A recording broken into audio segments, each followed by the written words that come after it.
chat, man. It has to be done.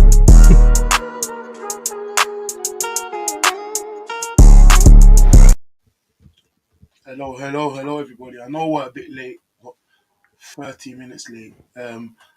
I'll take the blame for most part. Karen can take some blame too, as you guys want him to. But yeah, we're obviously Premier League predictions. The season starts in 2 days. We're starting the season. How are you guys doing? Good, bro. Not too bad. I think some madness has happened. You got Cucurella basically done now. Colwell going to Brighton. Like, there's moves that are happening, and I think it's just kind of nice, just in general, to basically have most of your business done. Sit back and see what opportunities you can kind of jump into without fearing if you're not ready for the season. I think there's a lot of teams right now that they can't say that's the case, both at the top end of the pitch, but also at the bottom. Like, there's a lot to discuss for me, at least, with relegation, with what Dominic Calvert-Lewin's like. He's out for now 4 to 6 weeks. If that continues, Everton are in trouble. And for me, the most important part of the season is going to be these next 3 months, pre-World Cup. You need to accumulate as many points as possible, because after the World Cup, it's going to be a simulation on who can be free of injury the most, like across the entire table. I don't think that even Champions League spots, relegations, like post World Cup, so many players are going to be burnt out or going to be caught up with fitness concerns. So for me, you have to maximize the number of points that you get at the beginning part pre-World Cup to avoid any kind of unknown injuries and unknown circumstance later down the line. So that applies to Arsenal. You look at our schedule; it's immense. In the first 10 games or so, we've got a very favorable run of fixtures, and for me, you got to maximize points. This is where you got to accumulate. Last season we spoke about when is the time that you think top four will be decided. And I think for me, you're going to look back at the beginning of the season and think, okay, these first 3 months pre the World Cup is where a lot of these things got decided, whether that be relegation, whether that be Conference League, top four, even the title challenge. I think those that accumulated the most amount of points in this period are going to be the ones with the best position to get where they want to be this year. So yeah, tons of things to look at. Everton starting the window slow, but have slowly picked up with a couple signings. I don't know if that continues, but I think it changes our predictions, at least for me, depending on what people do in the last 3 weeks, because I believe the transfer window is done as normal, August 31st, right? So there's still a lot of movement that can happen. But in general, I found that there's been a lot of people and teams scrambling for not just relevance, but mainly for completeness of their squad. Yeah, I mean, for me, it's interesting to see how much business has been done before the start of August, especially, and there's going to be some interesting predictions. I think so. A lot of teams have done very good business. A lot of teams have done very meh business. Like not going to call names until we obviously go through it. But there's a lot of teams out there that I feel have missed a bit of a trick with this window, especially with the amount of opportunities there are because the amount of teams that are willing to sell. I mean, we've seen a lot of even especially with us. If you look at us recently with Burn going, looks like Pablo Mari's going, etc., etc. There's a lot of moves available out there for teams. Obviously, not especially for Premier League teams that want to take Pablo Mari, but like in terms of teams at the higher end of the table wanting to offload players. Look at something like Jesse Lingard, who's now a free agent signed with Nottingham Forest. A lot of different moves that can be made, and it's interesting. I have some picks I'm a bit nervous on, but we'll get into it soon. And let's. I think we should get started and see where we're at. You're on mute, George. You're on mute. You're on mute. Yeah, there you go. God, I'm so experienced at this YouTube thing. It's almost like we've been doing it for a year. No, I was saying the biggest question mark for me, and I don't know what it's like for other people and what it's like for other predictions, is Leicester, the only club in top five leagues not to have done a deal. Like, I don't think people realize how massive that is, forgetting the fact of the quality of the squad and where they need to do. But Leicester not making a single move makes them extremely unpredictable for me about where they can lie in the table. And I had a lot of time to kind of question where I would put them. So, yeah, I mean, before we go to Chris, I mean, you're going to take charge of this, but I definitely wanted to ask the comments, who was your biggest question mark of the season, team-wise? Because for me, got to be Leicester. I think Leicester was a big question. Obviously, them not having done a deal this long is probably gonna break a record, which is crazy. Yeah. Like even in the lower leagues in England, everyone's gonna do apart from them, which is honestly stupid. I don't know what they're waiting for. Obviously, they lack money and they're trying to make sales, but I think obviously Leeds selling Phillips, Rafinha. Obviously, they replaced them, but like they sold a lot. Bamford's back. Everton was weird for me with Richarlison going and then DCL getting injured Yeah. right now. And he got injured a couple of days ago. What else? Chelsea, United. I think United is weird because you don't know if they'll just do a flurry late. Because last season they did Varane and Sancho kind of early, or Sancho early, and then they waited till the end for Ronaldo.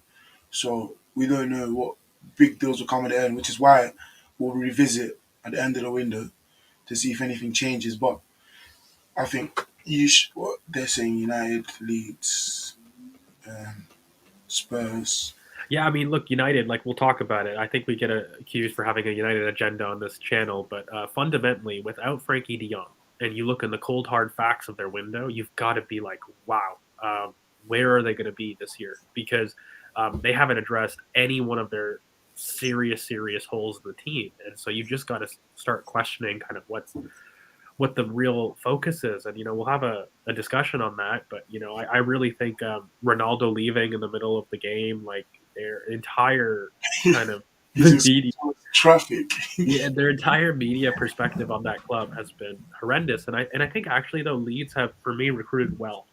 Like I look at, yeah, they've lost some serious players, but Patrick Bamford being back, I think that moves them massively in the league. He was a huge miss for them. So if he can stay fit for at least 15 to 20 games in the league, then that's massive for them. So Leeds And is potential. And, Pereira, I think Tony was No, saying West Ham. West Ham is done serious business if they can keep all of their players together, which they are.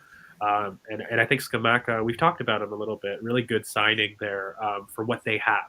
I don't know if I was as high on him for Arsenal and for higher levels, but for West Ham, that's going to be a serious access point with Antonio. They've now got two major outlets to go either side, and they've got Bowen and Antonio who will make the runs that Skamaka will drop deep to be a backboard for. So I think they definitely it's got a a balanced serious partnership. squad. It's a balanced partnership. I think is the main thing. Yeah. With just quickly on United before we get into the tables, it's not just a like you were saying. I'm pretty sure you said that it was it was a PR media thing. Their squad, like if you can't even keep a squad at the game until the end of the game, if you have Dean Henderson going to Nottingham Forest talking the way he's talked, I mean, the dynamics in that football club, it reminds us of us. It reminds me of us. Sorry, it Well, reminds me of us 2019 during. us. This is what I'm saying. Obviously, that's what I was going to get to. 2019 us, where the leaks and the dressing room discord and the clicks and all this stuff, like there's so many different ways you can just not criticize but sort of dissect what's going on with Manchester United, and you're thinking, hang on a second, um, look, how are you going to finish top six? I don't really, especially without Frankie De Jong, no DM, no right back, no right wing. I mean, sure they've tried Sancho there. So It's a the lot of biggest thing different though, current mate, like the biggest thing for me, and I don't really want to do too much either because it's not a United pod, and we have to go into the but we have to predictions. discuss it. But the biggest thing, and I want to discuss it when I get to them, but when you look back at Mikel Arteta, so besides all of the off the pitch issues that we talk about, culture that's gonna crop up with United in terms of who they have, the biggest thing that had an issue for us was pressing. Pressing is a massive part of Eric Ten Hag's pros. I'd argue the biggest benefit of having Eric Ten Hag is you've probably got one of the best coaches at organizing a press. The problem that you have is you've got a squad that is probably the worst at conducting a press. And so that's going to be their biggest kind of hump that they're really going to try to get over.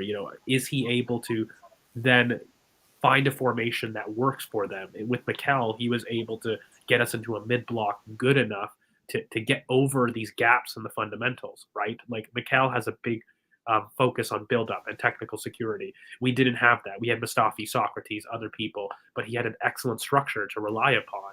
Does Eric Ten Hag's pressing base structure have enough to get them over the fact that they lack a midfield progressor? They lack efficient build-up.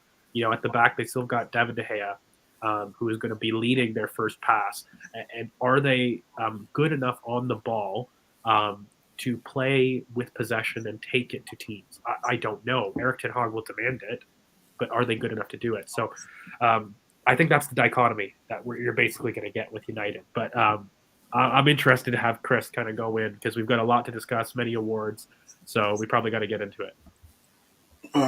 So I assume you're going to go first, George, right? Sure, yeah. Wait, let me bring yours up.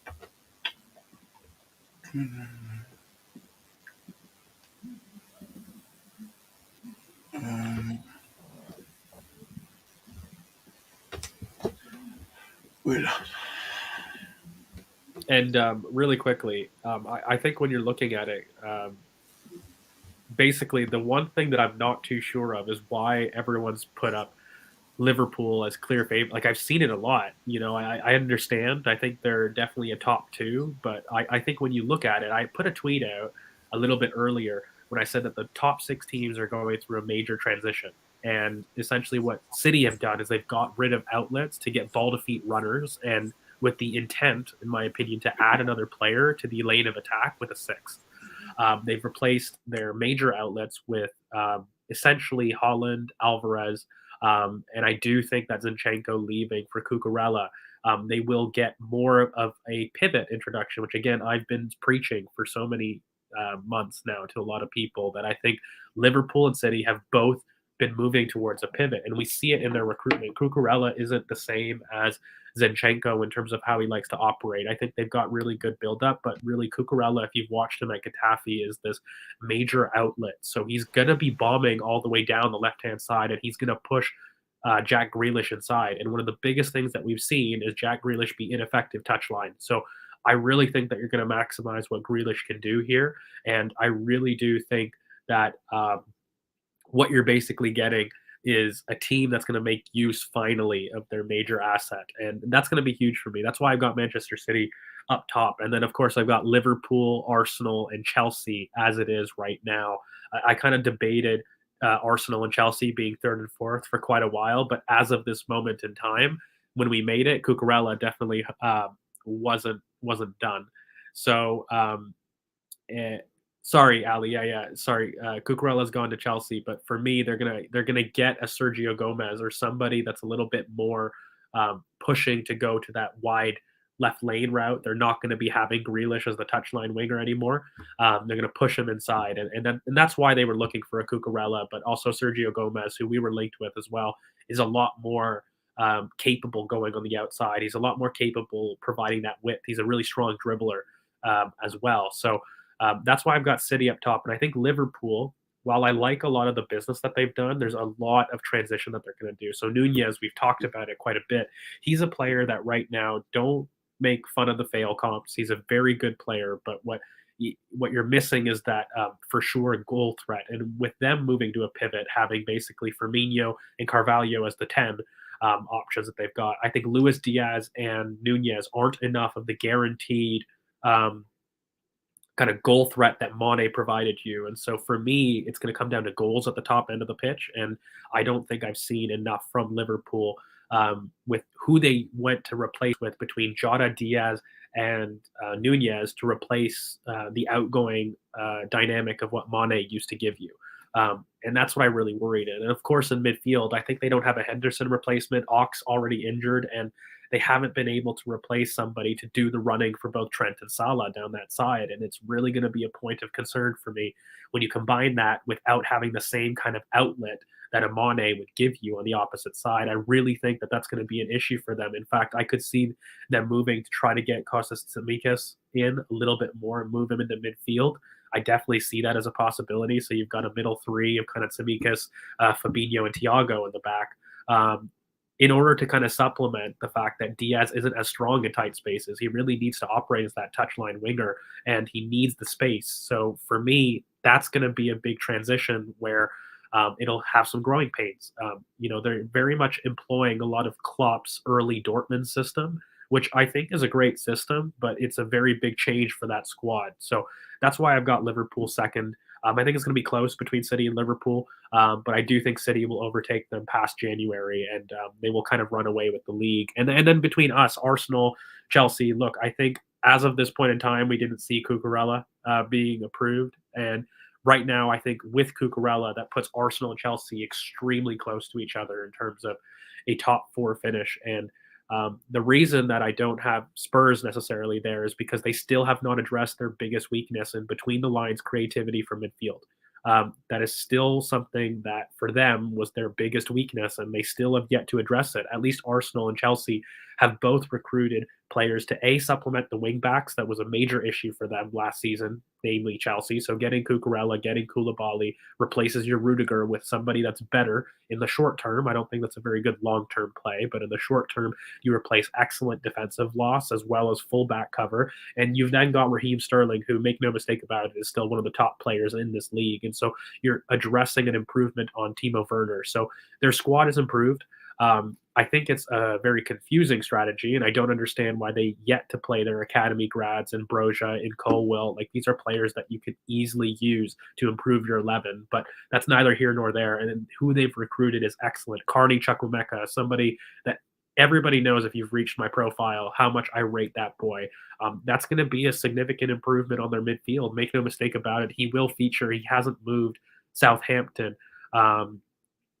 Just to kind of be a feature in it. So I think their window is very good. It's still moving. I do think that their last signing kind of dictates whether or not I swap. And likewise for Arsenal. So Arsenal, what we've done, and we've added a lot of build-up security. We basically confirmed that. We kind of talked about it a little bit last video, so I don't want to get too hard on Arsenal. But the biggest thing that we're missing, ironically, is what Spurs are also missing, and that's, for me, an additional creative presence in the central midfield, but somebody that can give you an extra 15 goal and assists. So for me, right now, that's the debate I'm having, and I think what we've done to add our build-up structure in the back has basically refused us having what Newcastle happened last season and the fall off that we get from an injury. So adding Saliba, Zinchenko in the back is massive in terms of securing people that we may not trust in an injury sense. Adding Saliba basically adds you center back depth as well as right back depth. Doesn't mean that you can rush Tommy back, So these are going to be very important for us in keeping our style of play. So that's big for me. And of course, West Ham, I think, have had an excellent window. We briefly touched on it, Scamacca, the increased balance. And I think that's what gets them over the line as opposed to Manchester United. So which is why I have West Ham 6th and I have Manchester United 7th. But in terms of going down the table, this is where it gets interesting. Palace, my favorite team, kind of outside the traditional top 6 in terms of rivals, have done phenomenal business. Malcolm Aboué, ex-Arsenal grad, somebody I love and I know Chris knows well and loves as well, I think is going to smash it. I think between that, they finally have added a person in the final third that they don't have to keep relying on Olise and Zaha to get them some much-needed points. There's going to be excellent versatility there between Eze, Ebiue, Aziz, sorry, not Aziz, Olise, and Zaha. Like, that's a serious front three. Add Mateta, who's basically your kind of backboard striker. That's a serious front three. And of course, they've added in the back Cheek Doucouré, who's going to be immense in helping them keep that mid block that Vieira's done really, really well. And they're no slouches defensively with Anderson and Wehi. So it's kind of a case for me that they're a very, very good team. And I think Crystal Palace will do well to compete with the Conference League in those spots. I think Newcastle is another surprise addition, potentially. I have them a little bit higher because I just don't think that they're done. They've recruited quite well, and they're having a lot of momentum from the end of the season. I think past January, they were a team that was a serious threat. It went under the radar how good Newcastle and consistent they were post-January. They definitely had top 4 form after January, which was crazy. Do they keep that up throughout the whole season? No, I don't think so. But that's why I have them lower. But you can't doubt that consistency because they've added some smart pieces. I think they could have done a little bit better in attack, I'll be honest with you. But I do like a lot of the back increases that they basically got. And then you've got Brighton and Brentford. For me, Thomas Frank is one of the most underrated managers in the league. I really enjoy Brentford, how they play, and what they've got to offer. And I think without David Raya and some injuries to Josh De Silva, who is going to be fit and firing, he was a very important, again, ex-Arsenal grad, but very important player for them in the Championship.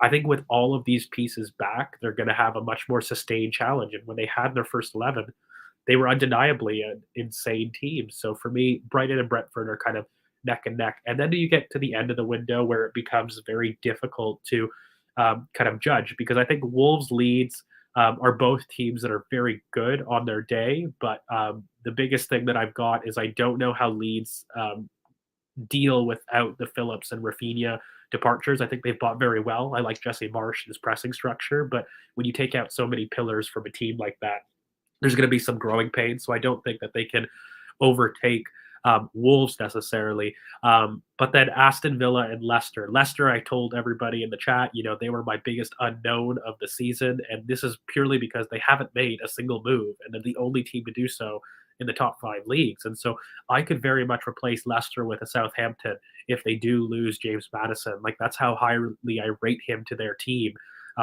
So I'm keeping them right now in that position only because they haven't lost anybody yet. But if they continue to lose any one of Fofana or Madison, it's going to be bad news bears for Leicester. Fulham and Nottingham Forest. Look, Fulham purely survived the drop because of Bernd Leno. I think that's a phenomenal deal. I think it's the biggest steal on the market, in fact. I'm still very angry. I made a tweet about it. I think I understand all the leverage that you lose with a Bernd Leno, but him in that team, shot stopping for relegation is the key metric for surviving relegation and ensuring that you have a proper defense. And then it's a question of, can they score goals? And listen, Fulham have been excellent. So Fulham, don't doubt them in terms of their goal scoring potential. But it was really more at the back, and they definitely solved that with Bernd Leno. So that's why I think they just beat the drop. And Nottingham Forest, the reason I don't have them maybe higher than Leicester and into the kind of area of 15th or above, which I think is definitely safe from relegation, is because they've added too many players. I think I love their signings. They've had a really modern approach, and they've recruited quite well. They've got your boy, Chris, in terms of coming into the league finally, who's actually been, and I don't want to, take it away, but it's going to be my biggest overachiever is going to be this lad. So I don't want to kind of do too much in there, but Nottingham Forest have recruited excellently. So for me, the only issue is they've recruited more than 4 starting 11 editions. So I think that takes some time to kind of address and to kind of sync up. So I think that's the reason that they'll fight relegation, not because of quality, but because they've just added so many players to their starting 11. They'll find it tough to get a consistent run of form. But once they do, I think they'll beat the drop. And then lastly, these 3 teams, what can I say? Bournemouth, Everton, Southampton. Listen, I think Bournemouth right now are probably the team I'm most fearful for. They haven't really made any additions following their promotion. I don't think that's enough. I think that's a major mistake. Nottingham Forest and Fulham, the other 2 teams that have gone with promotion, have added well. And so I think this is going to be the big mistake that Bournemouth make. Even though if I'm appreciative of their manager, I think this is just too much for them. And for me, Southampton, they haven't replaced Broja well enough. They've done well to have some picks, but they've all been youth prospects. And so in a case you've got nothing to confirm your experience in that. So for me, I worry about Southampton and Everton. I think if you're on the channel, I predicted Everton to potentially get relegated last year. I just don't rate Frank Lampard. I think he's really poor, and they're a team right now without Dominic Calvert-Lewin and without Richarlison. They've weakened themselves unnecessarily, and I don't understand why. They haven't recruited well enough for me. They took a while to get going. They were similar to Leicester, hadn't made moves. They started to make a couple moves right now, but the thing with Everton is, where are you getting their relegation surviving Richarlison goals? Dominic Calvert-Lewin already out for 4 to 6 weeks. I'm not confident. I'm not confident in their ability to get enough goals. And their defense hasn't been great. Tarkovsky, I think, is a good pick, but a good pick in a specific system. He's not somebody that, for me, I would defend space with. But he'll be excellent in a low block. I just don't think Frank Lampard plays that. He stupidly is a little bit more expansive than I would like him to be, and I think that's the reason. The Frank Lampard effect, as well as not recruiting enough goal scoring is why they're going to get relegated. So yeah, that's basically me. I'll run it through for everybody. I think people were having some issues seeing the blue, so I'll just run through it. I think Manchester City we've got as the winners. I then have Liverpool, Arsenal, Chelsea as your top four. And then in Europa League places, I have Spurs and West Ham. I have Manchester United in the Conference League. And then going down the list, I have basically Palace, Newcastle, Brighton, Brentford as your kind of those fighting for Europe, but very good teams. And then I have your Wolves, Leeds, Aston Villa, who are basically too good for relegation, but you could have in any one of those positions. And then lastly, Leicester, Nottingham Forest, and Fulham are your three teams that will be involved in a relegation fight, but I think have just enough to escape the drop. And then lastly, those that I don't think quite make it are Southampton, Everton, and Bournemouth. So that's my list. You guys, what do you guys think? Both in the comments and also the boys on the panel. But you guys let me know what you think of that table. We're all actually quite similar. Shock. I think in terms of what you've given fairly good reasons. I think for your predictions, I have a couple of things that I'll go through, which is I don't quite agree with, but in terms of like a general look, I don't think that's pretty much spot on with what I think as well. I mean, especially with West Ham, I think is the big one. I think West Ham have done serious business, and they are definitely willing to crack that top six. What about you, Chris? Any comments? Sorry, yeah. I do agree with Everton. I think they've got a lot to change before they go into next season. Considering the fact that obviously Richarlison is a big loss. DCL hasn't been fit consistently for 2 years now. And then from midfield, they don't have the amount of goals to account for Richarlison going. So they have big trouble. Fulham, I think personally it will be a lot tighter at the bottom. I think up until like 14th, they could all be close, a lot closer than people may think. 15th and below is the relegation fights for me. Yeah, I think people will be a lot closer. And obviously, Palace, I like where you put them. Obviously, I do think Palace will be very good. I've been watching them in pre-season and they've done well. Obviously, when they played United last 3-1, it was not their main team. So I think people are going to reference that, but it was not their main team. And Southampton went so young and they didn't replace Broja's goals, which is the issue. So I do think they'll get relegated or be close. But yeah, I think we should go into Karen's table next and then we'll do mine after. All right. Well, this is me. I do have Liverpool winning the league, and I'll tell you why. It's not because I think Man City can't do it or they're 100% favourites for it. I think City do better in terms of cup competitions this year than they did last year. Knocked out of the Carabao early, knocked out the FA Cup. I think they focused on the Champions League, got the semi-finals, and got knocked out. I think they're in many more competitions this year. I think I don't see them getting, because I think last year was a bit of an anomaly with them in terms of League Cup and the FA Cup, and I think fixture congestion, the fact that they've gotten rid of depth and they haven't really replaced it, I think is a major thing. I think losing Jesus and Zinchenko, thanks guys, will really be sort of a massive contributor to them not being able to fight on four fronts. I think they'll do well. I think I agree with George in terms of their pivot setup. And what pivot setup allows you to do is to control transitions much more easily. And that's much better for example, in the Champions League, when if you look at how they've got knocked out again and again, it's Curran, been the last five I got a question for you because I think you're the only Yeah. one difference for me and Chris. So, but I'll Yep. let Chris explain. But for me, in terms of winning the league, the biggest question marks are always goals because defensively Mhm. they're always resolute. Both teams always have an excellent defense, and both are going to a pivot. So transition control is going to be achieved for both teams, slightly different in how they do it, but both teams will have it. What makes you think that essentially Liverpool have more goals? Because when you look at it, their midfields are still miles apart. I think Manchester City have a much better midfield than Liverpool do. But assuming defense is the same or slightly better in a Liverpool sense, and then their midfield has a gap with City wins, do you think that Liverpool's attack have enough with who they've recruited to at least match and then overtake City, because that was the big question mark I had when I was looking at these two, because again, neither for me get the 90-point totals, as I've said. Me neither. Me So neither. it's not a case of point No. totals. I've said this for months, but for me, if you have lower point totals than 90, then it's goals. That's what's going to win you the league, because goals is what gets you up the pitch when it's between, I don't know, 80 to 90. Those extra 2 goals turn them into wins. So Yeah.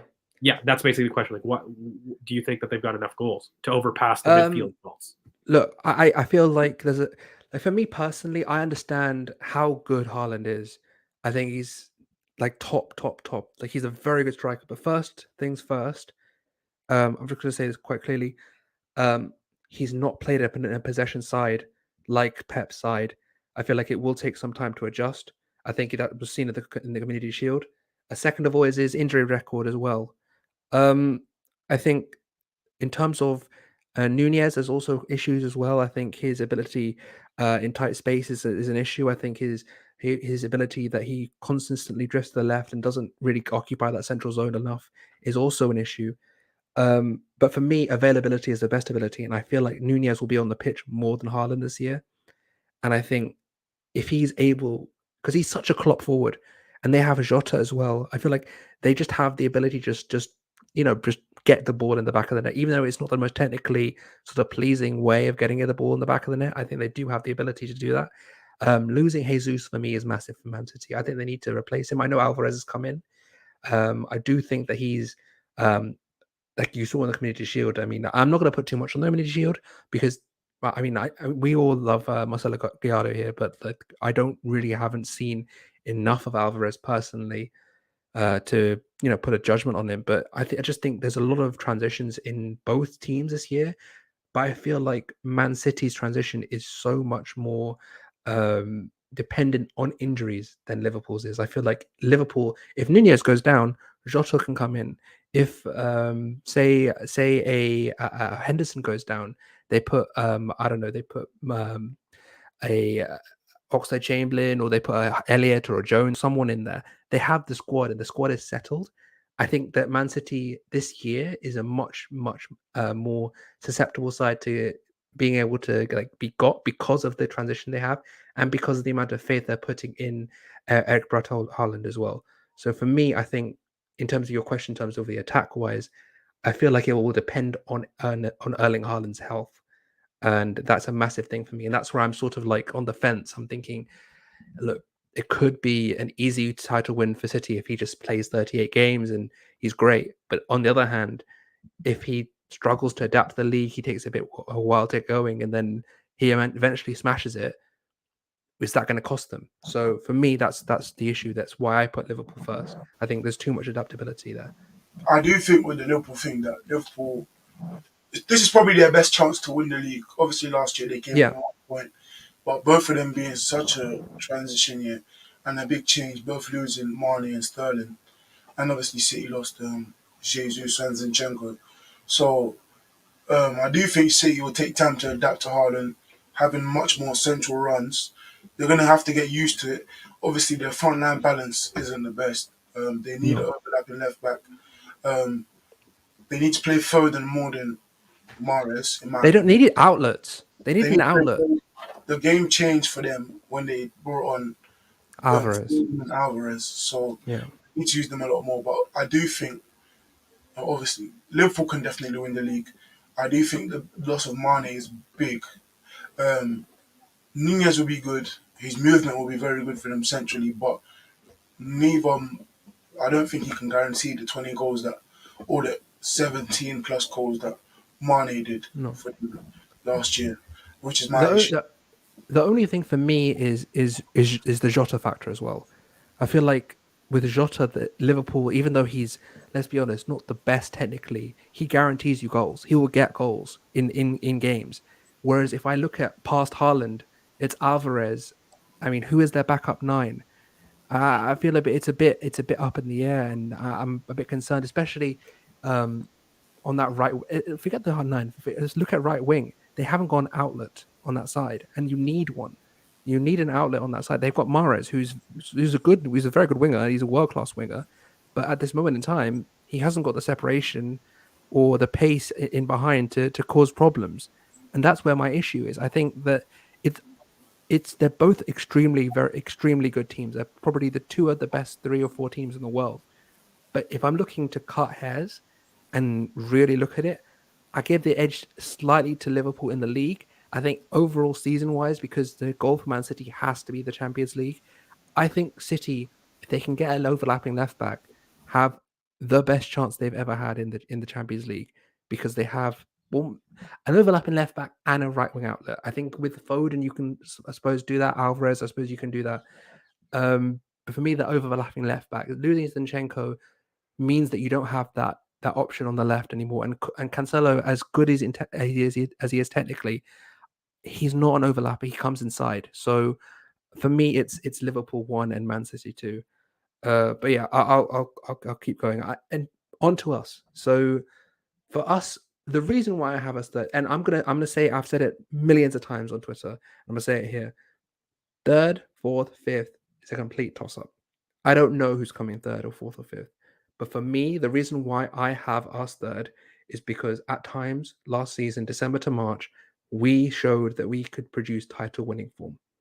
And when we didn't was when we lost either one of our DM or our left back. So look, we've addressed the left back situation. Obviously, lots going on with our midfield issues that we're gonna, maybe we'll address them, maybe we won't.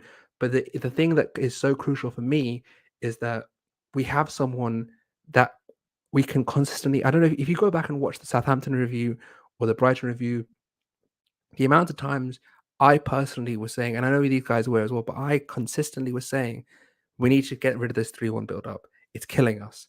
We can't do this again and again. We can't put Sambi in a 1 and expect him to thrive. He needs freedom. He needs space. He needs the ability to connect with people. The fact that we've gone in with this 2-3-5 in preseason is so encouraging because at the end of the day, you can really see that you have an ability to have, say you have someone in that position who isn't as comfortable, say a Lokonga or an El Neni, then you at least give him options of people around him so he can get the ball through build up and move the ball up the pitch. So for me, it's very simple. That 2-3 build up gives me so much more security. I feel like it'll get us out the first phase production as well. And what another thing we people aren't acknowledging is there's no Lacazette. We have two strikers in Eddie Nketiah and in obviously Gabriel Jesus that fit our system perfectly. Jesus was with his ability to drift wide and allow other strikers to take other people to rotate into roles throughout the front line. As well as Eddie Nketiah, who's proved it not only that he is a poacher, but he can drift back and link up. He can drift to that left half space and carry the ball into the final third. He's so good in these areas. And from Aubameyang and Lacazette to Nketiah and Jesus, last season I would have said that's not really enthusiastic. I'm not incredibly enthusiastic about that. But now you see how these two are performing. You see the difference in the press. You see the difference in the ability to change a game. I think this is such a crucial point to make, and that will get us points. So yeah, I do have us third, and the reason why I have Chelsea fourth is because I feel like Chelsea have doing some weird business, but their defense, especially if they get Fofana, their defense will be good, and Raheem is a good signing. I think Havertz as a 9 is Havertz as a 9. You can't really do much with that. But if you look at how they created goals last season, it was through their wing backs, and now they have Reece, maybe Dumfries or someone else comes in, Cucurella and Chilwell to back up Chilwell if his ACL rehabilitation does go as well. They have goals and they have stability in their best areas. They've strengthened their strengths. They haven't addressed their weaknesses, but for me, that's why I have them fourth. I think that it's really going to be tight. And I'm going to say this again: third to fifth, not going to be much difference at all. Really won't be. It will be about who gets it, who really can produce a result away to a Crystal Palace or away to a Southampton or something like this. and I have Spurs fifth. And I know it's probably going to be, oh, you're just hating. No, I mean, look, I feel like out of um, I feel like we've improved the most out of these three clubs, then Spurs, then Chelsea. But Chelsea, I feel like they were already ahead at the first place. I feel like Spurs' business, it's good, but it's not amazing. I feel like people are very much Do overrating you this know what it movement. is, Current? It's good for the manager. It's bad for the team, Yeah, and that's really what it comes down to. They're pieces that fit Conte's specific system, but is Conte's system modern enough to have the same pleasure that it did seasons ago? I'm not too sure. And if you still have that weakness without addressing the creativity in midfield, which already was a weakness pre-system, but made even worse in his system, I struggle to understand why it's got the adulation that that window has. To be honest with you, Basuma I is think probably the the one Basuma is the player that best is signing. Yeah, universally accepted by many clubs. It helps their build up for sure. It gives them a different level in the middle of the park. But other than that, their squads, I get the logic from his perspective, but I don't understand it in the broad scheme of the league. yeah. I mean, for me, the other thing is I'm gonna pick out specific games. You look at Brighton at home for Spurs. You look at Southampton away for Spurs. These games where they're coming up against low blocks, Burnley. There are games specifically, Burnley away, sorry, where they're coming up against low blocks and they do not have the creativity between the lines to actually just pick up points because they can't break down the block. And it's very much a case where I feel like with City and Liverpool moving to pivots, I feel like be that will automatically lose them points because they can't be as good at they can't do the transition Kane Son transition ball and then just win it in chaos ball. It's not going to work this year, especially when you look at the Liverpool game where they were playing a midfield of Morton, Milner, and Fabinho. I think it was like these aren't normal games. These are games that are abhorrent. If they can do it again next year, then great. But I don't see it personally. And then we have West Ham. I think West Ham. Um, yeah. So look, West Ham with with the issues they've had in terms of recruitment, they've done very well. They've obviously got Skamaka. Someone asked before. I'm not going to scroll through and pick it out. Is Onana a Rice replacement? I don't think he is. I think he's a Suchek replacement. I think he's very much a case where you have two powerful midfielders in midfield that can win balls and mop up things in a midfield. You're not using Rice as a one man wrecking machine. He has someone with him. So definitely done good business. I feel like the signing Gamaka will give them an option to either go two strikers or one striker. It gives them, as Jordan mentioned, a backboard and an outlet. A very balanced partnership. Bowen, obviously, we don't like him here. I'll be honest. I'm not gonna sit here and say he's amazing, but in Moyes' system, he is able to be put in situations where he can get goals, and that's where he's good at. Second striker, sort of right wing role, right hand side bias, get him in the box, get him scoring goals, and that's what he's good at. Um, their back line, I think, hasn't changed much, and in terms of their midfield, obviously, is improved a lot, and their front lines have improved a lot. So, I think if they were 1 point behind Manchester United last year, and they've done the business they've had, there's no reason for them not to. Especially this Manchester United side that is in transition in terms of the squads they've got, the manager turnover, the inefficiency in making sure that you have two managers that have similar styles. You're going to have it's not a balanced squad. It's not a squad that has a lot of quality and depth. I think if you look from their midfield, especially, no Frankie, which I know people are going to downplay it, but he does a lot for that midfield. It helps their build up, helps their progression a lot. They've needed a DM. The Lissandro Martinez signing, look, oh, what PK he went to you instead of Arsenal, crazy, great, but you're playing him against Antonio, Haaland, Nunez, even Jesus will hassle and harry him. Like there is Kane. There are so many strikers in this league that are going to come for him. They're gonna go for him, and it's gonna be interesting.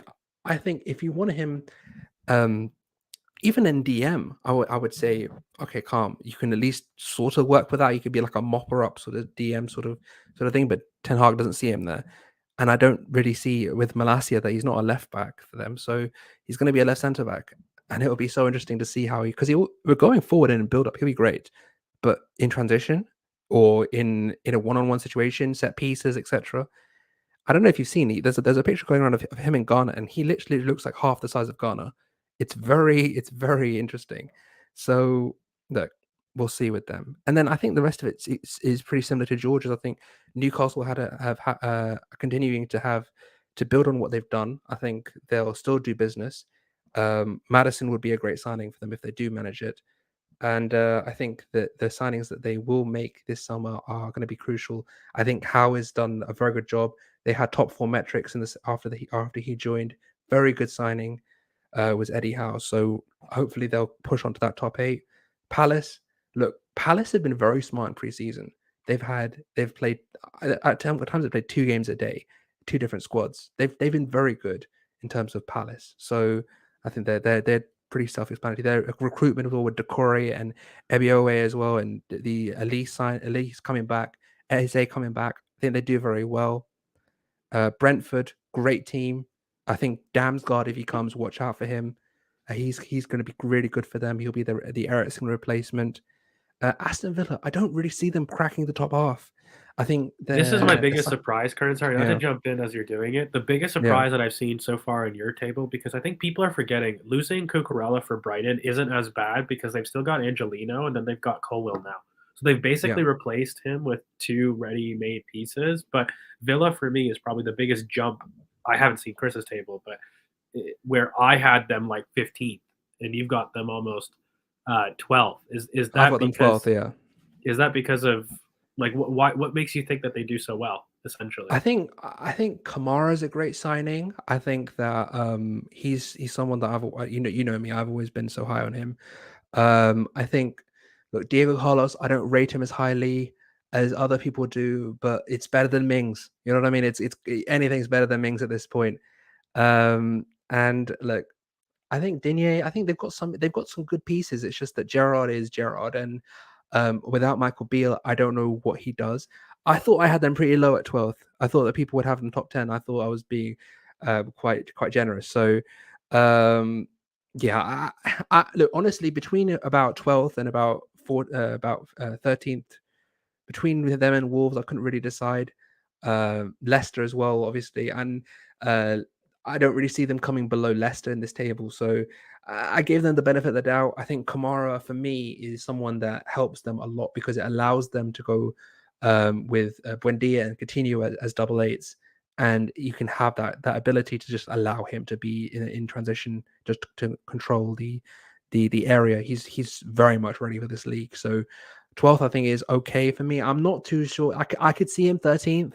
I wouldn't mind putting Wolves above them, but for me, 12th is fine. And for Wolves, look, Wolves, I really like the signing of Nathan Collins. I think Nathan Collins is a very, very astute signing. Very much like someone that I rate a lot. I think if you looked at that Spurs Burnley game, I think everyone was looking at him and just thinking, who is this guy? He was amazing, especially that first half. He kept them out. He kept us in that top 4 race. But I really like him. But I have issues with them in it going forward. Jimenez, don't know what's going to happen with him. So I can't really put them any higher. And then Leicester, no deals. Looks like they're going to lose a lot of their players. Schmeichel already gone. Fofana maybe going. Madison maybe going. Tielemans maybe going. They need to make some moves and quickly because I do like some of their players. I like Dewsbury Hall. I like Harvey Barnes. Look, Vardy is a good outlook going forward, and he's still doing it at his age. Patson Daka will be someone that could do something, but I can't see them going any higher than this unless their business changes. They need to make some signings. They need to get some people out and get some signings in. So yeah, it's not very good. And Brendan for me is just God. Like he's someone that I just don't stand. I can't stand him. I can't stand the way he trains his players. I can't stand the way he keeps people, puts people at injury risk in their team. And I just hope they they eventually get rid of him because they have good recruitment. They sign good players, but they just haven't been able to use them. I don't know whether it's just the ability transitioning to the Premier League or Brendan or a combination of the two factors. But yeah. And then Leeds, look, Leeds have done some good business, but it's very experimental business. I like Aronson, Sinistera. I think is a good signing. I think they've done some decent business. Bamford coming back is going to be massive for them. If they can keep him fit, then great. And then Forest, look, I like Steve Cooper. I think he did a very good job in the championship. Brennan Johnson is signed. They signed Lingard, Dean Henderson coming in. These are good players. I just don't think they pushed the above this position. And then the bottom four, I think it's pretty self-explanatory. I'm not as high as on. I know Leno is a good acquisition, but I just don't see, especially with Carvalho going, I just don't see them finishing outside the bottom three. They haven't really replaced him, I don't think. I know they've signed Pereira, but is he going to be that guy? I don't know. Everton, look, injuries. Lampard, he's not very good. Okay, let's just be honest. I don't really like Lampard like that. I don't think he's a very good manager. DCL is already down. No Richarlison replacement. McNeil, iffy business. Like I really like him, but is he someone that will improve them a lot? I don't know. Tarkovsky, good signing. Will he improve them a lot? Don't know. And then Bournemouth, look, Scott Parker, look, he's a good manager, but it's just not enough, as George said. So I think that's very expensive. The only reason I have Southampton outside is because I know it's youth, but I feel like with Everton, it was between Southampton and Everton for me. And I went with Southampton because I trust Southampton's recruitment more. I feel like they have actually filled out their team and put players in positions they can succeed. Romeo Lavia is the perfect example of that. So yeah, see how their business goes. We'll obviously revisit this at the end of the window, but this is for me is fairly good. I have some thoughts, boys. Okay, yeah. Overall, I don't disagree too much. I'm not sure about. I don't. I think this is Liverpool's best chance to win the league. I don't think they do. And then, yeah, I wouldn't have had Villa so high because obviously, yeah, you said their main assistant coach left, and like Mings will be the captain, so I think he'll play a lot. Despite Carlos coming in, I do think Mings plays a lot. But I think we'll just move on to mine, and I'll keep mine short and sweet because you've heard both of those. Um, Give me a second, actually. What do you think of Curran's one overall before I bring mine up, George? I think the biggest surprise for me is Aston Villa. I said it when I kind of interrupted him in the big thing. I think that they're quite high there. The biggest difference is I think Fulham versus for me Southampton. The thing that I'm getting with Fulham is, sure they've got Pereira, but they've also got Manur Solomon as well, who again, whatever you want to believe, off the pitch, I think he's a player that adds goal threat to them. And then when you add also Kevin Mbabu, who I think is a very good signing, right back wise to them. And then you've got Pereira up top. I think they've been very slightly under the mark. When you replace basically Carvalho with Pereira as well as Manur Solomon, you basically get a lot of the output that he was providing for them with those two players, but upgrading their defense with Mbabu and Leno, I think is huge. And for me, at the relegation, it's not so much about surviving goals, which I think they do have. They've added enough goals to that team. It's all going to really come down to the star of the championship, which is basically what can Mitrovic do in a real league. This is always the biggest question for me, because he was very poor, but consistently so good in the championship. So if they can get them firing along with Pereira and then adding what they've done with Manur Solomon down there and basically letting Mbabu be a very good outlet threat there, I think Fulham is the biggest surprise that I've got with Curran being so for sure in the bottom, and then Villa. I think Newcastle's high personally, but I'm not going to be semantics about it because I just had them like one spot lower. So I think between like 10th and I'd say 15th are things that I kind of agree with. Leicester I think is a little high, but again, it's like one or two spots, so it's not a big deal for me. But yeah, Villa's probably the biggest surprise for me. And yeah, so I'll get into mine because I haven't really spoken about it. Switch your I'll switch you around so we can see you properly. Just give me a sec. There you go. Yeah, that face wasn't doing anything well, anyways. Mhm. Yeah, so I think Man City win the league standard. Hopefully, well, I think they'll win the league. I don't want them to because they've won it too much recently. But yeah, I still think they're the best team in the league. They have the biggest. Well, it's debatable who has the biggest goal threat. Obviously, Salah. Well, I think will have a monster season. But will that be enough without Mane? I'm not sure because there will be points in the season where he goes missing, and will Jota and Nunes be as reliable as Mane was when Salah went missing? And obviously Liverpool second. I think we do finish third. If you've been here for a long time, you will know I predicted us third last season. We were 3 games away from doing it, but we didn't do it. I think we're a lot better, not a lot, but we're better this season. More conviction, more clinical with Jesus and Martinelli, and Ketia as well over Lacazette, and obviously Aubameyang who scored 4 goals in the first 13 games. So I do think we'll be better than that. And then Chelsea have disappointed me with their window. Sterling's a good player, but Koulibaly said today that they're going to be playing a 3-5-2, which to me sounds very stupid. Um, to play a Sterling, probably a Sterling Havertz front two, and then Mount and probably Jorginho and Kovacic. I really don't like what they're doing to the spine of their team. But overall, they have enough quality and more quality, I think, than Spurs over the course of the season.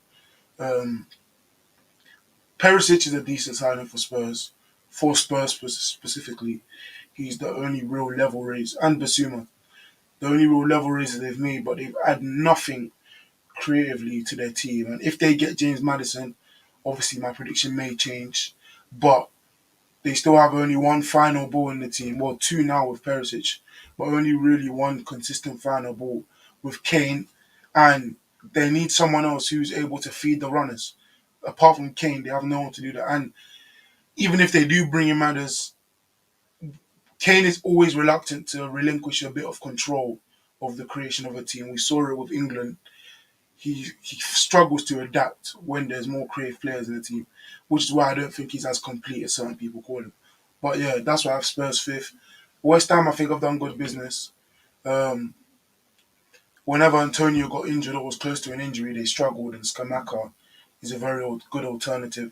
Obviously, Bowen plays like a second striker anyway, so Skamaka, Antonio. I wish it was Broja, but for them, but yeah, I think that'll be a good signing. And Manchester United haven't strengthened much. Malacia is a good signing. He's probably better than Shaw, and Tellers is going out on loan, so he'll have a lot of game time. Martinez is a midget at centre back. Like he's a very, very small centre back. So I don't think that will be a good acquisition. And then they haven't done anything in the goalkeeper position, nothing in midfield apart from Ericsson, who is another attacking type player. And will he be quick? And Van der Beek is coming back as well, who will play just because of the relationship with the manager. So the Ericsson move doesn't make much sense to me, considering how much Van der Beek has played in pre-season. Martial's played a lot. All the Ronaldo stuff. Ronaldo's back though. Um, who will play more, Ronaldo or Martial? Yet to be seen. I think both will do well. I think Sancho will have a good bounce back from last season. I thought he'd have a very bad season last season, and he did. And he had too much pressure on him last season, but I think the pressure's a lot less this season. And then yeah, my favourite team outside of Arsenal, Crystal Palace eighth. I hope they finish seventh and Manchester United finish eighth, but I think they'll finish eighth, which will be a great move for them. In pre-season, we've seen a lot of and Cheek Decore, Eze, and Schlapp midfield, and Olise, Mateta, and Zaha. I think that'll be a great starting lineup, but the issue is, for me, can they play all of them consistently for pretty much what each of them 32 plus league games they're going to start or they're going to need to start because the backups aren't anywhere near as good apart from that right wing with Malcolm, who's a great signing for Palace. And then Newcastle, who were the third best team in 2022 in the Premier League, that only Liverpool and City were better than them. They've been great on form with Eddie Howe. They're going to get some good signings in that. Hugo Ekitike is going to PSG, which is annoying, but I wanted another one of the young ballers that I rate in the Prem, but we won't see that. And then Brentford, Aaron Hickey went to their team. Obviously, Ericsson left, but hopefully Tony will be fit because when he was fit, they were actually a very good team. Tony and And Ryan, Damsgaard as well will be damn coming. Yeah, good. Damsgaard's massive. When he's fit, he plays well. And Ben Mee also joined them for free. Thomas Strakosha, which is a good backup to have if Raya gets injured, and also Keane Lewis Potter, who was very good for Hull City last season. They spent like 17 million on it or something. So yeah, I do think Brentford will have a very good season that they were meant to have last year but didn't because of injuries. And then Wolves, Neto's back. I'm not sure. I think Wolves will do well considering how they did last season. I don't like how defensive Bruno Lage goes at times, and he absorbs too much pressure. And they didn't score a lot of goals last season, and they need to do a lot better in transition this year if they're gonna want to finish in the 12th position as they have them. And Leeds did good business considering what they lost. They lost Rafinha and lost um, Calvin Phillips, but they've got Tyler Adams, Mark Rocker, Sinistera, Aronson. Aronson, they spent a lot of money on him, 30 million. So yeah, they've done well to bring players back. I do think they'll do well, a lot better than people expect. And hopefully for them, Bamford stays fit because I think he will be in the same boat as Sancho, where last season was meant to be a big season, but it wasn't.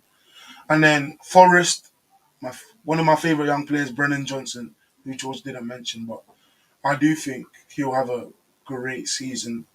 I think he'll be like a surprise for a lot of people who didn't see him last season play right wing and striker.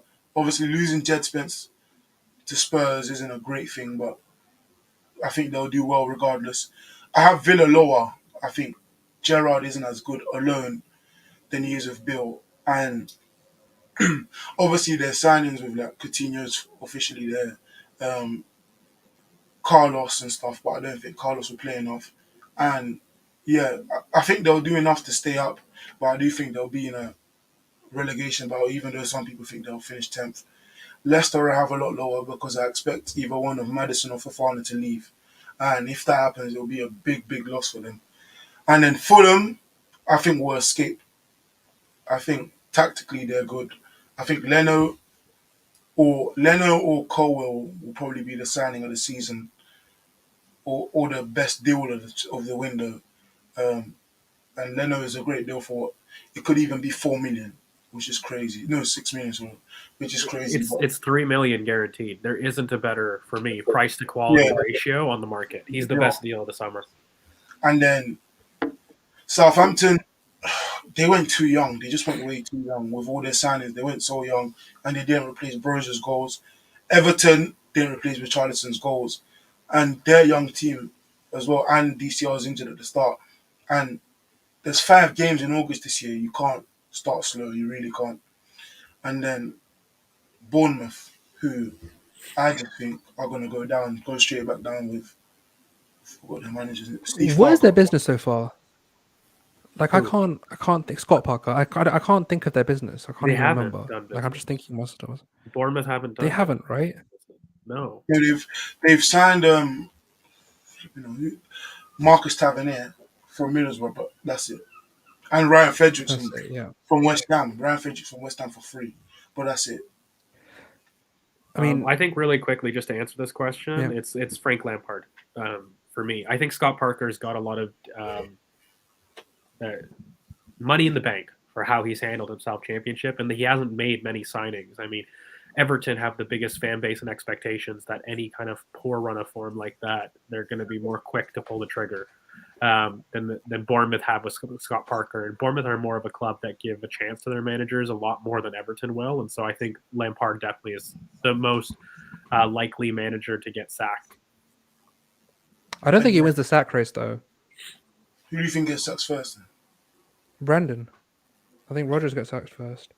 Personally, I think their business is so poor. I mean, I'll quickly comment on Chris's thing, and we'll get into it because I know we've got a bunch of these. But just on Chris's predictions, I think it's pretty much good. I think personally, I think that Southampton have built a more balanced squad, which is why I have them out. Personally, I think Romeo Lavia is, I think, going under the radar in terms of. Mate, none of us like Lampard. I'm not gonna lie to you. None of us like Lampard. Lampard is I think he's a he's bit. about I think he gets you're a bit gone. too much slack. No hate, sorry, Yeah, not hate, not slack. I think he's a bit better than people give him credit for, but I don't think he's enough. I don't think he's enough. That's the issue. I think he puts a lot of blame on his players, and he doesn't really take accountability in key moments, and that's what kind of separates you from being a good to an average manager, and that's what it is for me. Look, in terms of your table, I think it's pretty dead on. I think there's obviously a couple of things I don't agree with. I think, but pretty much it's fine. I mean, for me, it's really simple. Like, we are the same except from 14th to 16th. We've just Yeah, changed Forest, Villa, and Leicester around. Everything else is the exact same for me. Yeah, The only thing is, I think the Nottingham Forest.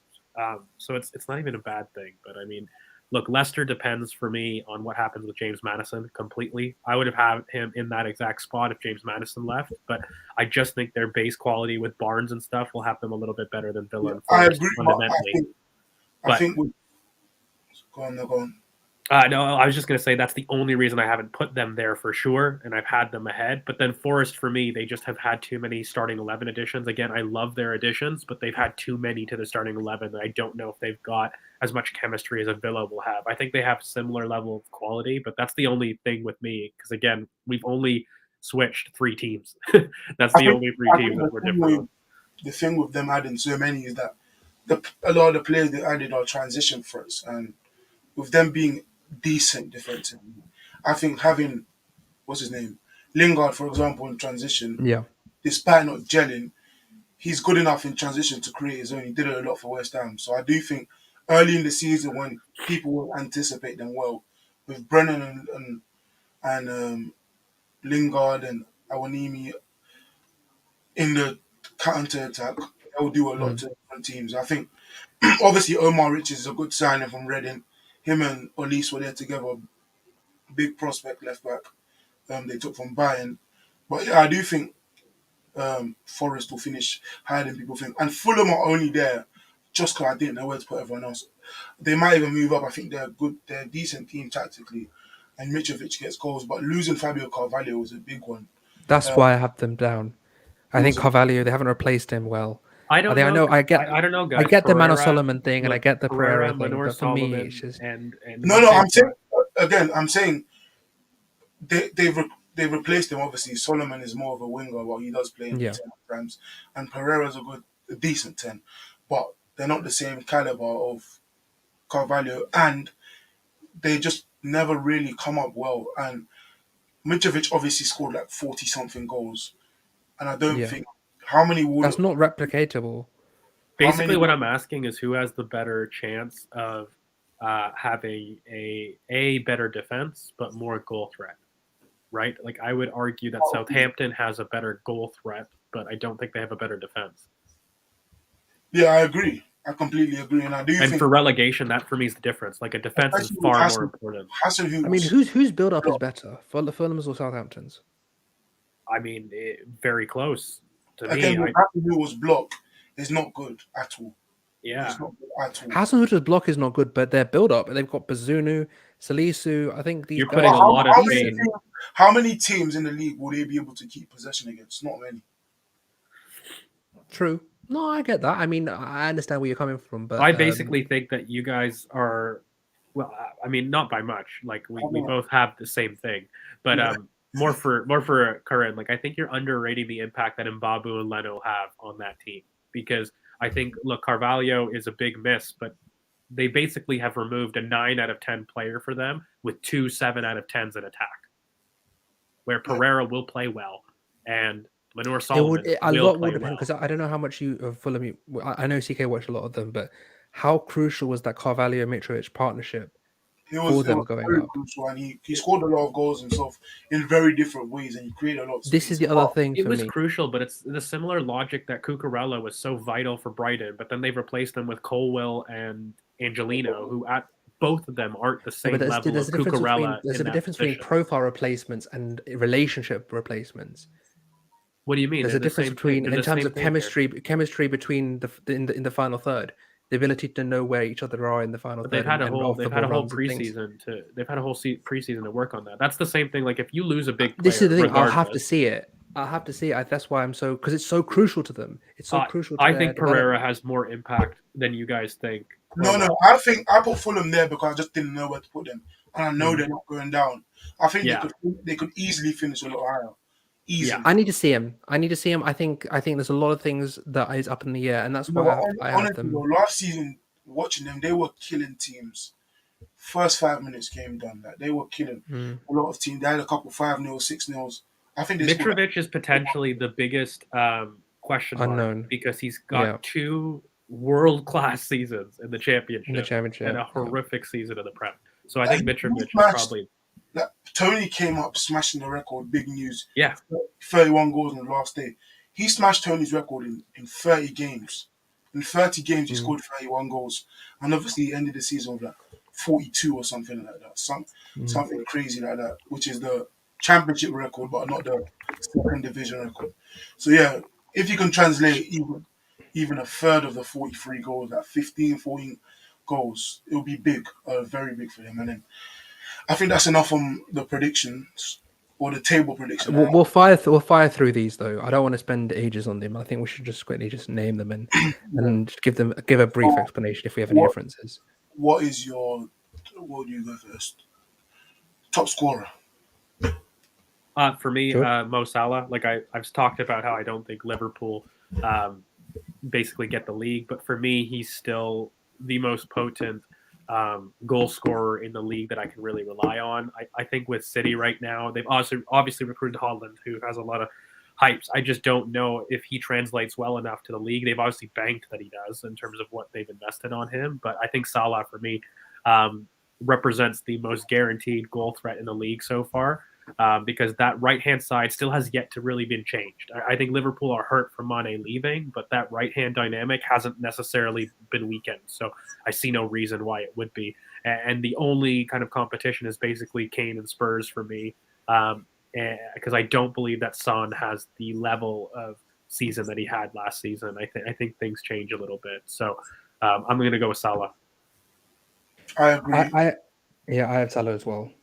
Yeah, I think he's on a rampage this season. I don't know why. I think he's very, very good. So yeah, I do think Salah will have a great season. And yeah, top assister. Okay, top assister for me really quickly, because I have City winning the league. I think that's going to be completely down to Kevin De Bruyne. I think they've changed so much of their team this season, and by going pivot, it places a lot more emphasis on your number 10 or your nominal playmaker in the team. And I think for me, I'm not too sure if Bernardo Silva stays, I'll be honest with you. If he does, I still think he'll be shunted more on the wings, and I think Kevin De Bruyne is going to have a big season this season. The only issue is potentially injuries, but I just have a feeling that he's going to have one more excellent season before he kind of falls off a little bit physically. I've actually gone with a bit of an. I know it's not going to be popular with the other two gentlemen, but I'm actually going to go with Odegaard. I think that with the addition of Jesus, and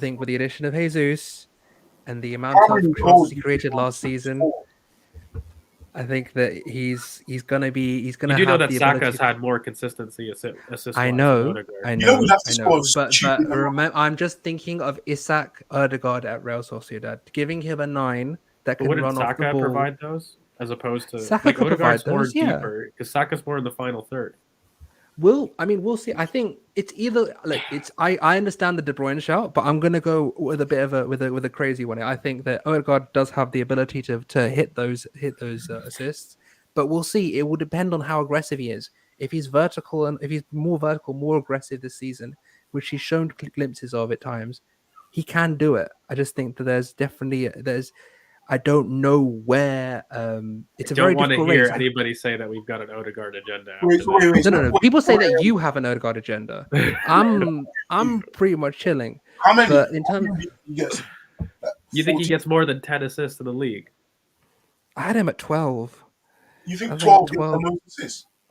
I don't think that there's. Salah had 14 last year. Yeah, Salah had 14. Yeah, no, I know, but I don't know. This is a tricky one. Like it could be De Bruyne. Everyone says De Bruyne. I don't want to say De Bruyne again.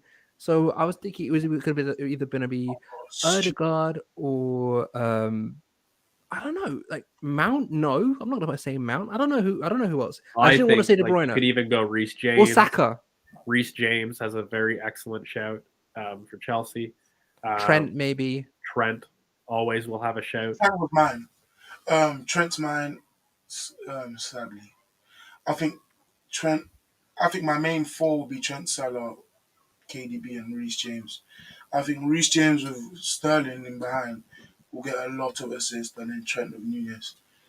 So I'd go Trent, but I Salah. debated between Reece James. I'll be honest with you because actually, ironically, at this point with Yo-Yo, because with the World Cup, I think Reece James goes, but I don't think he plays 100%. So I think that's going to be The other reason there were three plate people for me in this. It was KDB, Trent, and then I was thinking, or Reece or Erdegaard, four people. There were four of them, and the thing is, Erdegaard stays home, and I think second half of the season, when it stops being cold, I think maybe he has a good second half of the season and he kicks on. But we'll see. He was think competing that's with Vieira. No I know chance. it's generous, I but think I that's didn't want to say KDB. Okay, it was either going to be Trent or Erdegaard, and I thought, you know what, let's go with Erdegaard for once. And then yeah, I think what else? Signing of the season. signing of the season. Well, Chris was saying I don't want to say it, but Brendan Johnson is up there as somebody that you could consider. That's But what I've said it. No, I know. I'm not done. He's up there, but for me, Bert Leno, you cannot get better for £3 million. A player of his caliber and his level of ability, I honestly don't think that you can get much better. And I think he's the clear favorite for signing of the season. Like I don't think price to quality ratio there's somebody that comes near him really. So that for me is definitely my signing of the season. Current. I've gone with Jesus. I think that for £45 million, you're going to have a Golden Boot contender. I think he gets between maybe 18 to 21 goals in the league this year. I think he's that good. The ability to run 18 to 21, yeah. The amount of minutes he'll get, the addition that he does gives to our press, I think he's going to be definitely up there in terms of signing of the season. I hear Leno. Not Nunez for me. Haaland, it will all depend on his injury record. If he stays fit, he should be there. But for me, I'm just banking on Jesus. I think Jesus up there. Yeah, Leno. I think Leno will be a great signing. Chick Decore, another great one. I think Leno price to quality ratios, no one's close at all. But yeah, Chick Decore will be It's great call. Yeah, he's my signing of the season because Leno is just clear number one, so I'm going for number two. And then flop of the season. Lissandro Martinez, without a doubt. In terms of the amount that they've paid and where they're playing them, a lot's been made. I rate the player. I think he's a very good player. I would have been happy to have him in the team, but putting him in defense is very different from having him slightly ahead in midfield, where he's not going to be rinsed. And it's not his fault, but this idea that his height is an issue, and it's not just the height. It's his defending in those areas of the pitch. He isn't as good when he's constantly having to defend space like that against this type of league's forwards. I think it's very different defending that in Ajax, and the quality of player you have there. Sinisterra and Reece Nelson are among one of the best P&Ps down there, and I'm sorry, Reece doesn't compare in the league to any kind of P&P over here. And when you look at it, for me, I think he's going to get rinsed in how he defends. For me, he's very good as a springy person to meet your marker, very poor running back to goal. And with Eric Ten Hag, he's going to play him as a high-line defender, which I think is suicide. Antonio, Ivan Toney, Dominic Calvert-Lewin, Scamacca, the list goes on, will all target that side. And it's not his fault, but I think what was the end fee, by the way? Because I don't want to exaggerate 60. too much. It was £60 million, no? Or euros? It was 60, yeah. No, it was 60, raising to 60 million. I think there's something like 5,000 for every game he plays or something like this. Like there's a lot of. It is very doable odds, almost £55 million. I think that's a safe thing to say, and that is ridiculous for me. So Don't I put me better on hear the the same permanence thing. energy for the Ben White comparisons. Who You already was won't. Come on, proven man. his It's Arsenal. You won't hear I the don't same care. energy. I'm just saying. Easiest flop of the season for me is Lissandro Martinez. Oh, Yeah, I even have Lissandro as well. And by the way, we did these before we handed them to CK. I forgot a sister. I'm not gonna lie on the hand-in sheet, so I just thought on the spot. But Martinez for me, I think that if you look at what they need to do, I think he'll be very good in build up. He'll be very good going forward. But in terms of Kane in transition, Kane and Son will hit him. Skamaka, Calvert-Lewin, even Jesus. Jesus will outpace him, and he'll press him. He's very press resistant. But what I'm thinking is there's a lot of different issues with in terms of his not just height, but how is he going to compete with West Ham with the amount of physical players they have in set pieces? Like it's not something that's gonna work in terms of How having him about as a you, centre back. Chris? Like, what's your flop? I was gonna say, um, I'm not sure, but I'm not sure about that. Yeah, quickly, apparently Brighton have said Cucurella is not. There's no deal to be agreed with another club yet, which is crazy. But I do think, Didn't Fabrizio here we go it? yeah, everybody did. Jason Burt did, but the club made a statement Sandberg, and but the club, specifically said, you contrary know, to inaccurate reports How from. many times has a here we go not been what has happened? Anyway, continue. I've never Let's get seen back to it. this, by the way, because I've never Jason seen a Burt club from the say Telegraph, yeah, I've never seen that because it wasn't just him. There was multiple other people that said it was close. I swear Ornstein said it was very close as well. Like, a lot of people did, but Give anyway, me Laporta. Come on, Barca, do it. Please, I beg you. Just for the sincere amount of shithousery it will bring. But anyway, back to the topic at hand. CK, your flop. uh, I think this will change if Frankie De Jong comes to the Prem. I think this will change, but yeah, probably Lissandro Martinez.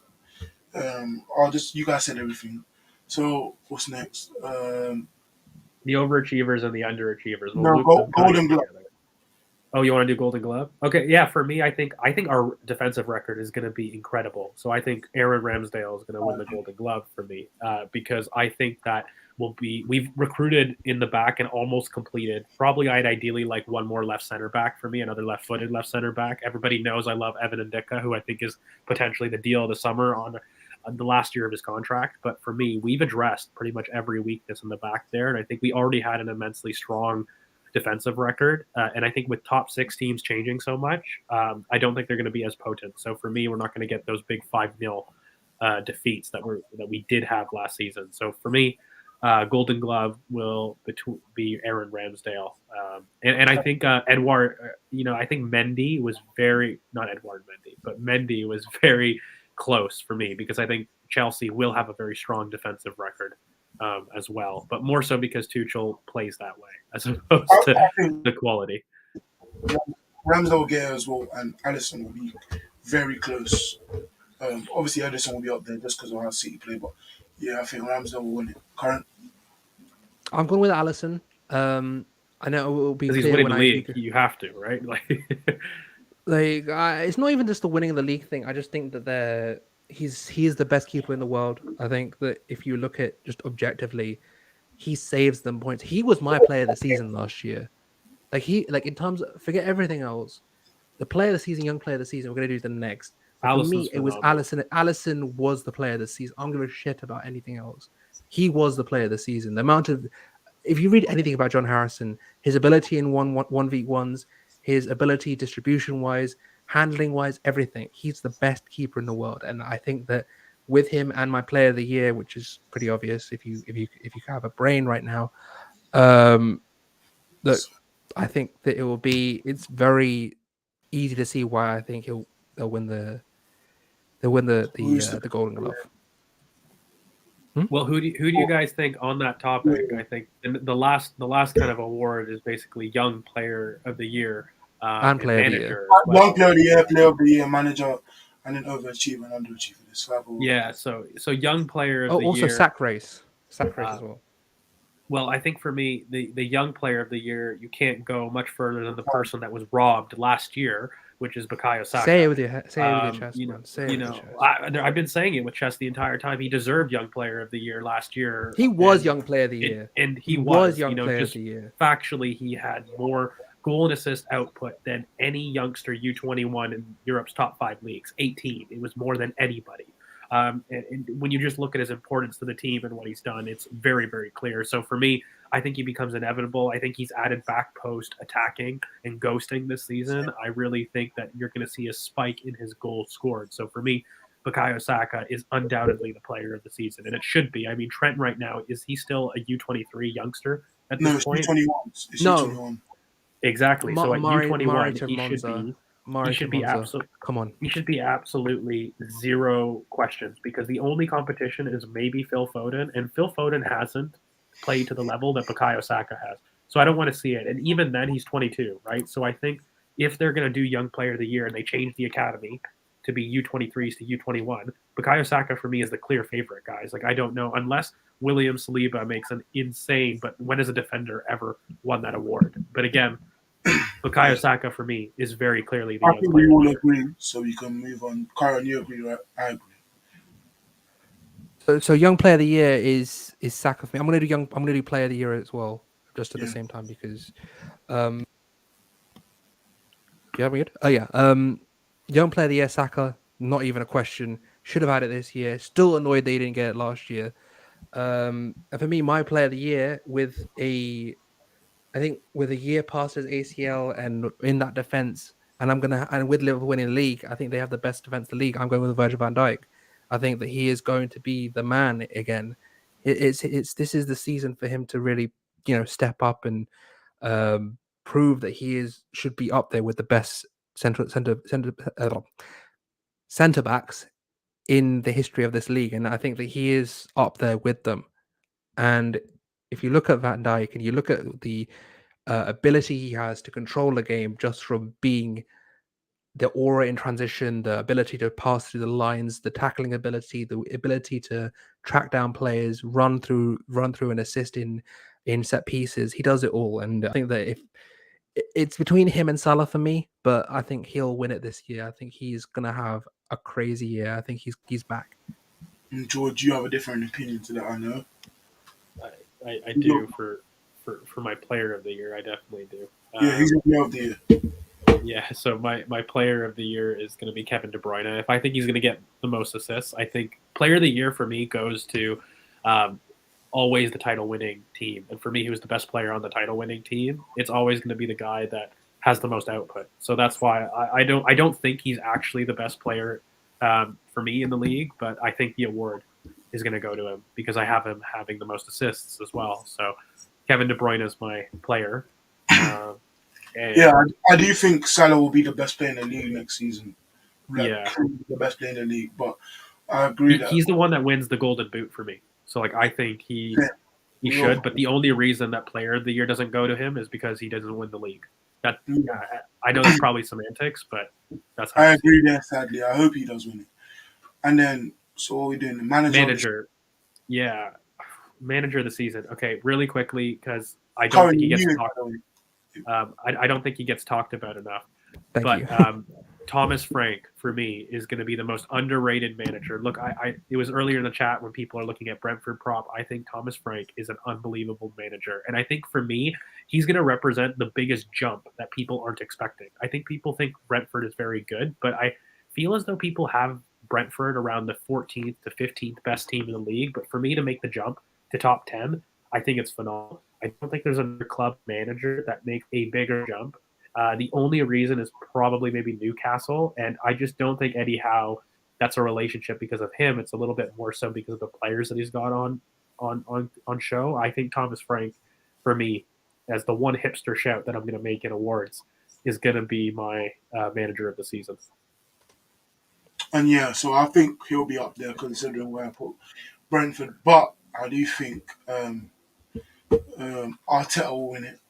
Or in fact, I hope Arteta wins it because we'll finish. If we finish third, he'll probably deserve it. If Klopp wins the league, like Karen thinks he does, I think Klopp will win it just because he beat Pep. But I do think hopefully Arteta will win it. But I do think there'll be candidates because a lot of teams will surprise people. Like for example, Palace eighth, or Palace finishing high, Thomas Frank finishing high. Like these things will surprise people. But yeah, Arteta will be the manager of the season. Karen, For me, it's between three people. I think Vieira gets in there because finishing the top half for Crystal Palace will be massive. I think obviously if Arteta gets third, he will be in there. If we're just looking at our predictions, I think would be in with a shout. Obviously, Klopp is in with a shout, and there's a fourth who I'm actually going with is Eddie Howe.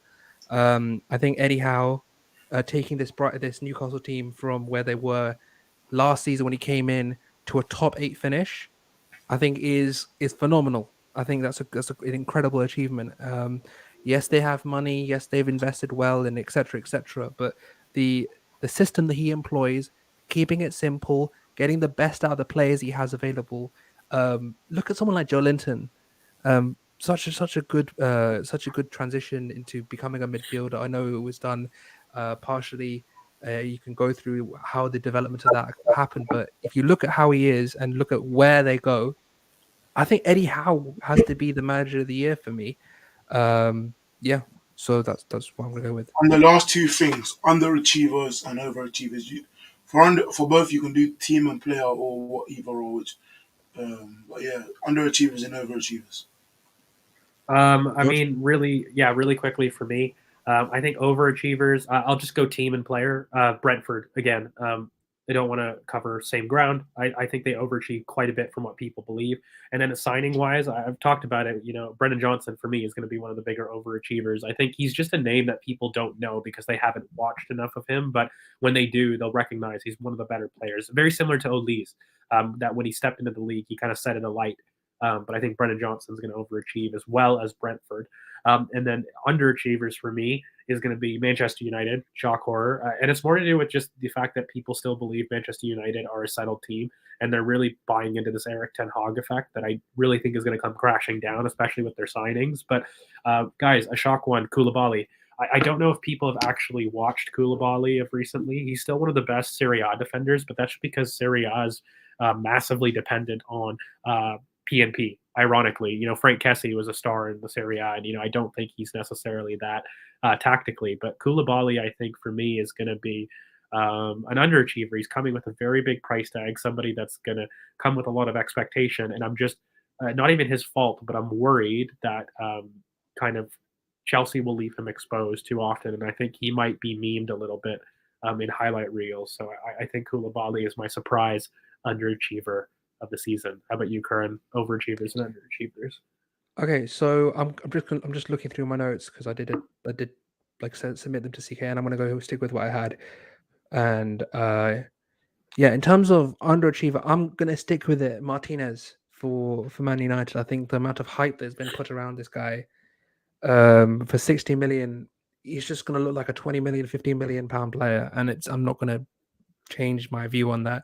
I think that the system that Eric Ten Hag has, yeah, 100%. And underachiever Leicester. I think Leicester are in for a massive shock this season. I think that they haven't recruited at all, never mind well or badly. They think they're a top half side. They're not a top half side, and they're going to realize that pretty quickly. In terms of overachievers, I'm gonna say Palace because Palace. I don't think anyone like people have Palace in that area, but I don't think anyone understands what a top half finish for Palace means. I think getting closer to that European spot, taking that step forward, losing Gallagher, who, despite problems with how he is technically and etc., was very crucial to them in terms of the goals he produced, the press, etc. I think they've recruited well. I think Vieira will take another step forward. I think that's a big accomplishment for them. And in terms of overachievement for the signing, I'm going with Fabio Vieira because I'm not hearing anything about this guy, and he is going to set this league on fire when he comes through. I think that he is going to be in for a massive second half of the season. I think that he's someone that will be very good in terms of accelerating the tempo. We've gone through everything in terms of the video that we have, so do check that one out. But I think that he is so slept on, and I think that he's going to achieve much more than people think. And yeah, underachiever for um oh, I'll go overachiever first. I think overachiever in general for a club. I think Crystal Palace will probably finish higher than a lot of people think. Maybe Nottingham Forest as well, but yeah, Crystal Palace will be my overachiever, and then underachiever Leicester. I agree. I think they'll finish a lot lower than certain players in their team warrant. And then overachiever player, I do think my boy Brennan Johnson will win that one.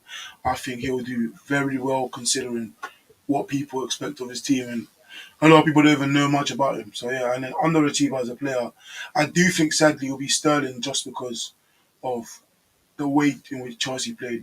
They've not pressed well in pre-season.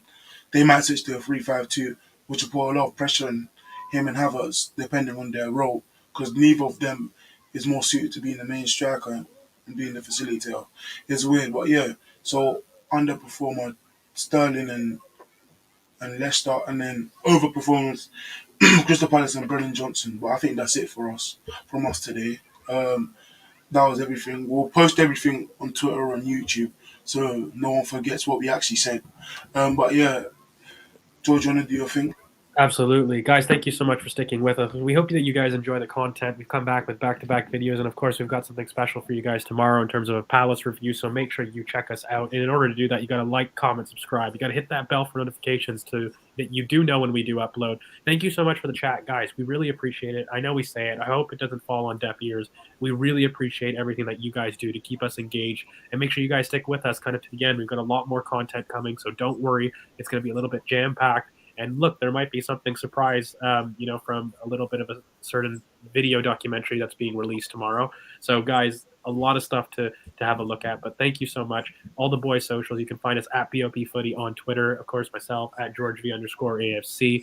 The boys, you can find them at CK Football, and of course, Curran at Curran BOP.